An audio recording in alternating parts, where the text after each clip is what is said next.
সকাল ৭টায় আমরা তড়িঘড়ি বেরিয়ে পড়েছিলাম শান্তিপুরের উদ্দেশ্যে। আমাদের শ্যুট ছিল ৯টায়, বারাসাত ক্রস করাতেই তারপর নামে বৃষ্টি। তারপর কিছু দূর যেতেই আমরা দেখি হঠাৎ আবার ব্রাইট সানি ডে। ফ্লাইওভারটা ক্রস করার সময় আমাদের গাড়ির টায়ার যায় পাংচার হয়ে। তারপর আমরা গাড়ি চেঞ্জ করে একটা অন্য সুমোতে উঠি। তারপরে আমরা পৌঁছে যাই আমাদের ডেস্টিনেশন, যেখানে শ্যুট হওয়ার কথা ছিল। এটা একটি আদিবাসী গ্রাম, প্রত্যন্ত গ্রাম, যেখানে বিরসা মুন্ডার মূর্তি রয়েছে। আর এই হলো আমাদের গল্পের নায়িকা উর্ভি। বেসিক্যালি আমি ওকে টিপি বলি। তো গ্রামের মাঠে ছোট ছোট ছাগল, কুকুর বাচ্চা ঘোরাঘুরি করছিল।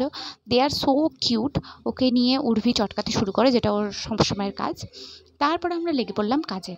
এই যে আর্টের দাদা মশাল তৈরি করছে, বিকজ একটা আগুন লাগানোর সিন ছিল। এখানে সব আর্টিস্টরা বসে রয়েছি আমরা একটা ক্লাবে রেডি হয়ে। আর ইনি হলেন সন্ধ্যাদি, আমাদের হেয়ার ড্রেসার, খুব মিষ্টি একজন মানুষ। আর এটা হলাম আমি, টেপি।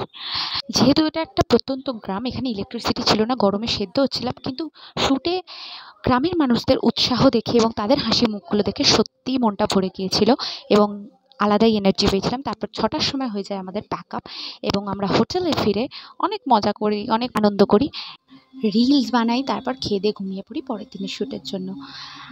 আর এই রইল কিছু শ্যুটের মুহূর্ত।